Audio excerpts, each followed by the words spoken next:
मुरसलीन अम्मा बाद फ़क़द क़ाल अल्लाहु तआला फ़िल क़ुरआनिल अज़ीम अऊज़ु बिल्लाहि मिनश शैतानिर रजीम बिस्मिल्लाहिर रहमानिर रहीम व रफ़अना लका ज़िक्रक सदक़ल्लाहु व सदक़ रसूलुहुन नबियुल करीम व नहनु अला ज़ालिका मिनश शाहिदीन व शाकिरीन वल्हम्दुलिल्लाहि रब्बिल आलमीन। तमाम तारीफ़ अल्लाह वहदहु ला शरीक के लिए, उसी की खातिर, उसी को सजती है, उसी के लिए लायक है कि जिसके सिवा कोई इबादत के लायक नहीं। जो बड़ा मेहरबान है, बहुत करीम है, हद से ज्यादा नवाजने वाला, करम फरमाने वाला, तौबा को कबूल फरमाने वाला, गुनाहों को माफ फरमाने वाला, दराजात का बुलंद फरमाने वाला, बेपनाह बुलंद वाला, शानों वाला बादशाह के जिसके फजल व करम की ना तो कोई इंतहा थी, ना है और ना हो सकती है। जिसका फजल उसके गज़ब के ऊपर हावी है, जिसके करम के साथ सारे मामलात मशरूत हैं कि जिसे वो देना चाहे कोई रोक नहीं सकता और जिसे वो रोक दे कोई दे नहीं सकता। और बेपनाह दरूद व सलाम हमारे आका मौला, हमारी जानों के बादशाह, हाजिर व नाजिर, मुख्तार कुल, अल्लाह करीम के हबीब सल्लल्लाहु अलैहि वसल्लम की ज़ात आला के ऊपर कि जिनके मकाम को, जिनकी शान को और जिनकी हकीकत को आपके रब के अलावा कोई और जानता नहीं, जिन पे दरूद व सलाम भेजता है तो अल्लाह करीम, जिनकी आने वाली आन को पहली आन से बुलंद तर फरमा रहा है तो अल्लाह करीम, जिनके चेहरा मुबारक को हर वक्त, हर लहजा, हर आन अपनी निगाहों का महवर और मरकज बना के रखे हुए है तो अल्लाह करीम, जिनके जिक्र पाक को खालिसतन आप ही की खातिर बुलंद फरमाने का ऐलान फरमाए तो अल्लाह करीम, जिनकी अताअत को अपनी अताअत करार दे तो अल्लाह करीम, और जिनकी इत्तबा को अपनी इबादत, अपनी बंदगी करार दे तो अल्लाह करीम। और हम सबको हर वक्त, हर लहजा, हर आन अपने मौला करीम से यही दुआ मांगनी चाहिए कि हमारे करीम रब अपने फजल से, अपने करम से हम सबको अपने हबीब सल्लल्लाहु अलैहि वसल्लम की ऐसी कामिल इत्तबा नसीब फरमा कि जो जरिया बन जाए हम सब के लिए अपने आका अलैहिस्सलातु वस्सलाम की खुशनुदी को पाते हुए अपने रब की रजा को हासिल करने का। कि कामयाब वही है, फलाह उसी ने पाई कि जिसने अपनी जिंदगी को रसूलुल्लाह सल्लल्लाहु अलैहि वसल्लम के अहकामात व फरमात के ताबे बसर किया। और अल्हम्दुलिल्लाह उसके फजल और उसके करम से इस वक्त इस खूबसूरत महफिल मिलाद पाक का इनेकाद भी सिर्फ और सिर्फ इसीलिए है, जैसे कि आप देखते आ रहे हैं कि अल्लाह के करम और उसके फजल से जितनी भी महफिल सजाई जा रही है, मकसद सिर्फ और सिर्फ एक कि अपना ताल्लुक अपने आका अलैहिस्सलातु वस्सलाम के साथ मजबूत से मजबूत तर किया जाए, अपने आका अलैहिस्सलातु वस्सलाम की मोहब्बत में अपने आप को गर्क कर दिया जाए। रसूलुल्लाह सल्लल्लाहु अलैहि वसल्लम आप अलैहिस्सलातु वस्सलाम की शाने वरा और बरा है, बेपनाह बुलंद व बाला है, बेपनाह बुलंद व बाला है। और जब बंदा रसूलुल्लाह सल्लल्लाहु अलैहि वसल्लम की मोहब्बत में अपने आप को गर्क करता है तो बेशुमार फितनों से ऐसे ही बच जाता है। मोहब्बत गालिब होती है, ना शैतान इधर खींच सकता है, ना उधर खींच सकता है, ना किसी भी किस्म का कोई वसवसा आता है, ना ही किसी किस्म का इधर उधर कोई ख्याल भटकता है, बल्कि रहता है ध्यान तो अपने आका की तरफ, मोहब्बत वही रहती है, जिस तरफ देखता है उसे अपने आका के अलावा कुछ नजर ही नहीं आता। अभी खूबसूरती के साथ क़िबला बरकत साहब अरसे से ये अल्हम्दुलिल्लाह ईदगाह में खूबसूरत बयान, जब ये बात कर रहे थे, बयान फरमा रहे थे, और ये जो मैं बात कर रहा हूँ ना कि मोहब्बत में जब गर्क, तो इनके वालिद गिरामी बड़ी खूबसूरत शख्सियत के मालिक थे, अपने आका की मोहब्बत में गर्क। मुझे याद है वो जब खड़े होते थे ना ईदगाह में तो अक्सर व बेशतर उनकी जुबान पे यूं हुआ करता था कि साढ़े बादशाह दिया दे तुम्मा पे कि जिधर देखो हमारे आका अलैहिस्सलातु, और मैं उनकी तरफ देख रहा होता था कि गर्क है अपने आका की मोहब्बत में। जब बंदा अपने आका की मोहब्बत में है तो मायन इसी कोई और नहीं। अक्सर आसान सा पढ़ा करते हैं ना, बड़ा खूबसूरत शेर है कि आंख वाला जोबन का तमाशा देखे नहीं, क्या आए नजर क्या देखे। तो हर जगह हर मुकाम पर हमारे आका का ही जिक्र है, जिधर देखे अब आका अलैहिस्सलातु वस्सलाम, आका अलैहिस्सलातु वस्सलाम। लेकिन जब बंदा इस मोहब्बत में गर्क होता है तो सिवाय इसके उसे कुछ नजर नहीं आता।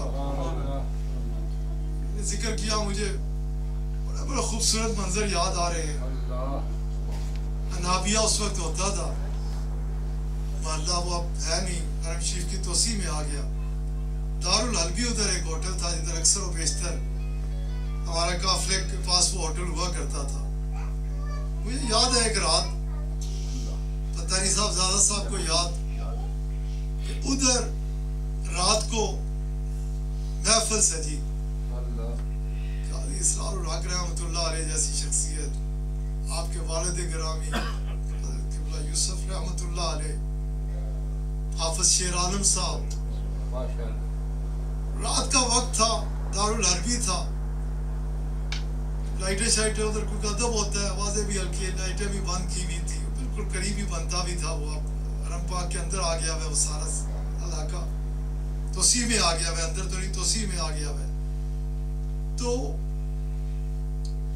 जब वो महफिल जमी हुई थी और कैफियत थी, मुझे याद है कि जब वो लाइटें जली तो हर बंदे के जुबान पर एक ही था। सबसे पहले काजी साहब की जुबान खुली थी और आप फरमाने लगे, ना ये महफिल जमीन पे थी ना अर्श पे थी, पता नहीं कहाँ महफिल।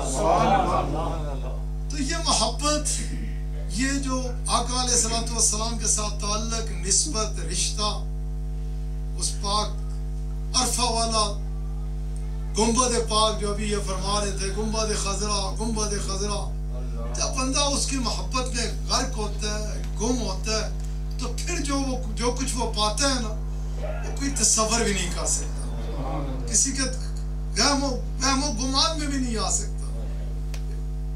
शाह साहब के ये ठोकर में ये सब कुछ बड़े बड़े खूबसूरत मनाजर नजर आते हैं अपने अरफा वाला आका अलैहिस्सलातु वस्सलाम के दरबार पाक में, कि जिनका ताल्लुक उधर के साथ जुड़ गया ना, जिन्होंने अपने आका अलैहिस्सलातु वस्सलाम के दामन पाक को थाम लिया, फिर उन्हें कभी भी कोई शय नजर नहीं आती थी। वो गुम होते तो अपने आका की मोहब्बत में, उनकी जुबानें खुलती तो अपने आका की मोहब्बत में, वो देखते तो अपने आका की तरफ, उनकी तलब होती तो आका, वो जीते तो आका की खातिर, वो जाने कुर्बान करते तो अपने आका अलैहिस्सलातु वस्सलाम। इस वक्त भी हमें कोशिश यही करनी चाहिए मेरे प्यारे दोस्तों कि हम अपना ताल्लुक और रिश्ता अपने आका अलैहिस्सलातु वस्सलाम के साथ मजबूत से मजबूत तर करें। मैं बात कर रहा था कि इन महफिल के इनेकाद का मकसद ही ये होता है कि हम इन महफिल में बैठे, अपने आका अलैहिस्सलातु वस्सलाम का जिक्र करें, सुने और अपने बादशाह सल्लल्लाहु अलैहि वसल्लम की मोहब्बत में अपने आप को गर्क करते चले जाएं, आगे से आगे निकलते चले जाएं इस मोहब्बत में। जिस कदर मुमकिन हो इस खूबसूरत मोहब्बत का गलबा हमारे ऊपर इस अंदाज से हो कि हम बस अपने बादशाह सल्लल्लाहु अलैहि वसल्लम, आका अलैहिस्सलातु वस्सलाम, आपकी मोहब्बत में अपने आप को गर्क कर डालें। जिससे ये मिल गया उसे सब कुछ मिल गया, और जो इससे दूर है उसके पल्ले कुछ भी नहीं है। आका अलैहिस्सलातु वस्सलाम, मैं जैसे कहने लगा था कि हमारे बादशाह अलैहिस्सलातु वस्सलाम की शानें वराउल वरा थी, हैं और रहेंगी। उस पाक दरबार से तो खैरात हासिल की जाती है, और जिस अंदाज से बंदा उधर रजू करता है, जिस अंदाज, जितना ईमान पुख्ता होता है, जिस अंदाज से उस पाक दरबार की तरफ बंदा झुका हुआ होता है, उसी अंदाज से उधर से उसे वो अपना हिस्सा हासिल भी करता है। अपने आका सल्लल्लाहु अलैहि वसल्लम, आप अलैहिस्सलातु वस्सलाम का दामन पाक, आप सल्लल्लाहु अलैहि वसल्लम के साथ ताल्लुक, रिश्ता, इसे मजबूत से मजबूत तर कीजिए। जिधर रसूलुल्लाह सल्लल्लाहु अलैहि वसल्लम की बात आए उधर कुछ हमें नजर नहीं आना चाहिए। हमारे जहन में एक ही चीज होनी चाहिए कि इधर हमारे आका अलैहिस्सलातु वस्सलाम, हमारे बादशाह सल्लल्लाहु अलैहि वसल्लम, हमारे मालिक सल्लल्लाहु अलैहि वसल्लम, अपने बादशाह सल्लल्लाहु अलैहि वसल्लम, बस आप और आप अगर मजमून नहीं छेड़ना चाहता, देर हो गई, आप इस वक्त लंदन की तरफ भी जाना है, पैगाम ही देना चाहता हूँ और पैगाम समझने की जरूरत है कि जिसने इस चीज को समझ लिया, जिसने इस चीज को जान लिया कि रसूलुल्लाह सल्लल्लाहु अलैहि वसल्लम आप ही सब कुछ है, उधर से ही सब कुछ मिलता है, वो वही पाक दरबार है कि उस जगह के अलावा कायनात में कुछ भी नहीं है, सब कुछ उधर ही है, सब कुछ उधर ही है और सब कुछ उधर ही है। उस पाक दरबार से तो समेटते रहे लोग, समेट रहे हैं और समेटते रहेंगे। अभी किबला शाह साहब का ही खूबसूरत कलाम लिखा हुआ हसन साहब पढ़ रहे थे कि हम देखते हैं, हम सुनते हैं कि आपके पाक दरबार में दुख दर्द मिटाए जाते हैं, मेरी तरफ ही नजरे करम, बस उधर से नजरे करम की ही भीख मांगनी चाहिए। अल्लाह करीम ने भी यही फरमाया है कि उधर के नजरे करम की भीख मांगा करो, उधर यही वर्ष किया करो कि मेरी तरफ नजरे करम, नजरे करम और नजरे करम, उधर की नजरे करम हो गई, बस फिर बेड़ा तर गया, फिर बस सारे मामलात। अल्लाह ताला ने कुरान करीम पे ही नहीं फरमाया कि पहुंच जाओ, ज्यादतियां कर लो, अपनी जानों पर जुल्म कर लो, फिर उधर पेश हो जाओ, पेश होने के बाद मुझ अल्लाह से माफी मांगो, खड़े हो जाओ, माफी मेरे से मांग देना। बड़ा खूबसूरत सा कुरान करीम में मंजर है कि वैसे तो सब कहोगे अल्लाह मुझे माफ कर दे, लेकिन आगे जो मजमून है कि फिर रसूलुल्लाह, मतलब मांग मेरे से रहो, ध्यान उधर अर्ज मेरी तरफ कर रहे हो, लेकिन सारे का सारा जो है ना ध्यान उधर लगा हुआ। अगर इस चीज को सामने रखा जाए तो कसम है उसकी कि जिसके कब्जा कुदरत में मेरी जान है कि सीधा सीधा समझ आती है बात कि नमाज भी तवाज तभी बनती है जब ध्यान रसूलुल्लाह की तरफ हो। आज भी हज तभी बनेगा क्योंकि सारी चीजें उसकी खुशनुदी के लिए है, उसकी रजा के लिए, उसे पाने के लिए। और उसने तरीका ये बताया कि रजू मेरी तरफ, मांगो मुझसे, ध्यान उधर, दूंगा मैं, दूंगा इनका, और तेरे मांगने से मिलेगा भी नहीं, एक नजरे करम, एक नजरे करम ये डाल देंगे, तेरा काम बन जाएगा, तेरे मामला ठीक हो जाएंगे। ये एक बार इन्होंने अर्ज की कि मेरे करीम रब करम फरमा दे, और वो ऐसे ही है। हमारे आका अलैहिस्सलातु वस्सलाम है ही ऐसे कि कभी किसी की तुझे नहीं ये देखा फरमाते कि तू क्या था, तू कैसा था, तूने क्या किया, तू क्या करता आया, तूने कहाँ जिंदगी गुजारी। आप ये फरमाते हैं आ गया ना, पहुंच गया, कभी आज तक किसी को शर्मिंदा नहीं, किसी को शर्मिंदा नहीं किया। कैसा आया, कहाँ से आया, दामन भर के गया, कैसा, कितना गुनाहगार आया, कितना ही गुनाहगार आया। करीम आका अलैहिस्सलातु वस्सलाम ने उधर से आगे बाद में हुआ मामलात साफ पहले फरमाया, उधर की तरफ निगाह रखो, आका अलैहिस्सलातु वस्सलाम से करम की भीख मांगते रहो, क्योंकि सारा दारोमदार है तो है ही दरबार रसूलत महा सल्लल्लाहु अलैहि वसल्लम के साथ। रसूलुल्लाह सल्लल्लाहु अलैहि वसल्लम आप अलैहिस्सलातु वस्सलाम का दरबार पाक बहुत बड़ा इनाम है अल्लाह करीम का, बहुत ही बड़ा, बहुत ही बड़ा, बहुत ही बड़ा। रसूलुल्लाह सल्लल्लाहु अलैहि वसल्लम आपको और मुझे जब सिखाया गया ना तो यूं ही सिखाया गया अल्लाह करीम ने, जो ये दे ले लिया करो और जिससे रोक दे रुक जाया करो, बस कि ये अदब की जगह, तुसा नहीं बोलना इधर, क्योंकि तुम्हारे वास्ते बहुत बड़ी अदब की जगह। लेकिन जब अपने हबीब अलैहिस्सलातु वस्सलाम को खिताब फरमाया तो अंदाज बदला, फरमाने लगा है मेरे प्यारे हबीब आपका ये दरबार है ना, अब इस दरबार की ये शान ही नहीं है कि कोई आए मांगे या ना मांगे खाली चला जाए, साइल हो आपके दरबार में, जब हाजिर हो जाए तो ऐ मेरे प्यारे हबीब अलैहिस्सलातु वस्सलाम उससे आपने अता फरमाना ही फरमाना है, खाली नहीं भेजना। तो मेरे प्यारे दोस्तों, अपने आका अलैहिस्सलातु वस्सलाम का दामन मजबूती से थाम के रखो, अपने आका की मोहब्बत में अपने आप को खर्च कर दो। और खास तौर पे बुजुर्गों से एक बात करना चाहूंगा, क्योंकि हमारे लिए सब कुछ हमारे आका अलैहिस्सलातु वस्सलाम है, उससे बढ़कर कुछ भी नहीं है। कल दा जमिया अगर तुहाडे अगे तुहानू आके एक कहने की कोशिश करे ना, देखिए रसूलुल्लाह सल्लल्लाहु अलैहि वसल्लम आप हैं और आपसे बढ़कर कुछ हमारे लिए है नहीं है। आप अभी हजरत ने खूबसूरती से फरमाया ईमान भी उधर ही पनाह मांगता, ईमान के लिए भी पनाहगाह जो है ना, आप फरमाते हैं ईमान लौटेगा अपने असल की तरफ। असले ईमान, रूह ईमान रसूलुल्लाह सल्लल्लाहु अलैहि वसल्लम आपकी जात पाक है।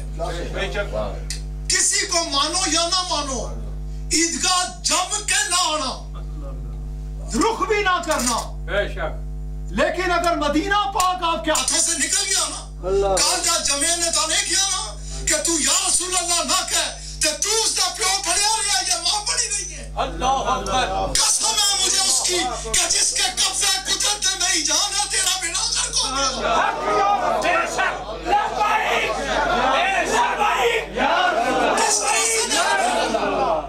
क्या दरबार भूल गए कि बेटा कहने लगा मेरी तलवार की सच में था तू, लेकिन मुझे ख्याल आ गया कि तू मेरा साथ, मेरा ये रिश्ता है।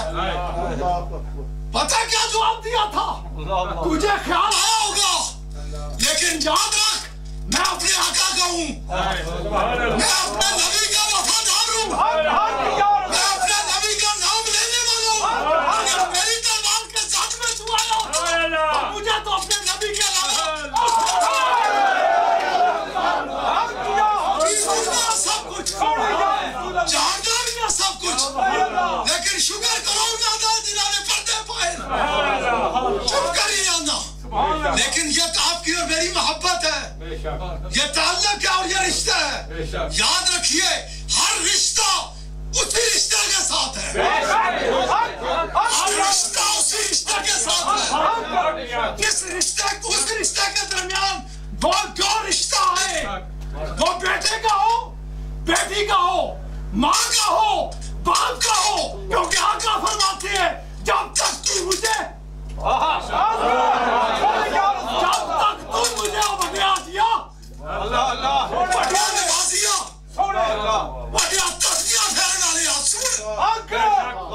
रसूलुल्लाह फरमाते हैं कि जब तक तू मुझे अपने माँ बाप, अपनी औलाद, अपने अजीज व अक़ारब, अपने मालो असबाब और अपनी जान से बड़े पुत्र के निकल जा तू दुनियावी रिश्ते के पीछे अपनी आखिरत बनाने हमारे लिए हमारे आका, हमारे लिए हमारे बादशाह, हमारे लिए हमारे शहंशाह, आका से बढ़कर ना कोई कुछ था, ना कुछ है, ना कुछ हो सकता है। खुदा के लिए ईमान को थामो, ईमान को दिमागों के अंदर डालो, दिल के अंदर समाओ। ये तेरी बेहतरी के लिए, ये तेरी भलाई के लिए। और याद रखना मैं क्योंकि लाखों नहीं मिलियंस के हिसाब से लोगों से डील करता हूँ हमारे लिए, क्योंकि ये खूबसूरत बात फरमा रहे थे, ईमान नाम ही आका है, आका का नाम ही ईमान ही असल ईमान है, असल ईमान है। जाना उसकी क्या तू कि छड़ दे खाली पढ़दा ला इलाहा इल्लल्लाह। आज तू आपके नाम पाक का इनकार कर, तेरे पल्ले कुछ भी नहीं रहेगा, तू गर्क हो जाएगा, हर चीज जाती रहेगी। हमारे लिए तो है ही, हमारे लिए सब कुछ, हमारे आका, हमारे बादशाह सल्लल्लाहु अलैहि वसल्लम। आपका दामन आका अलैहिस्सलातु वस्सलाम के साथ ताल्लुक, रिश्ता ऐसा मजबूत होना चाहिए, इतना मजबूत होना चाहिए, इतना मजबूत होना चाहिए कि जैसे मैंने पहले कहा, कोई रिश्ता, कोई नाता हो कि ईमान का सब वो तो बेईमान है, ईमान वाला नहीं है। आका के मामले में किसी जगह भी, किसी भी मकाम पर, किसी भी मकाम पर, किसी भी जगह पर दूसरी बात के बारे में सोचता भी है। जानते नहीं हो क्या हुआ था? वो रसूलुल्लाह का ही दरबार था, जब वो चले और उधर से फैसला लेकर आए और पहुंचे और उस मुनाफिक ने कहा कि चलो इधर भी चलते हैं। उसने कहा उधर के बाद कुछ और जगह रह जाती है।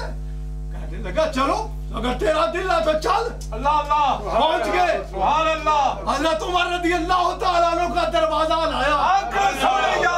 बाहर तशरीफ लाए। क्या बात है, हमारा एक मामला फैसला फरमाइए। वो दूसरा कहने लगा कि फैसला कर सुनाने से पहले एक बात जान लीजिएगा कि आपके आका ने आपके बादशाह ने फैसला मेरे हक में दे दिया।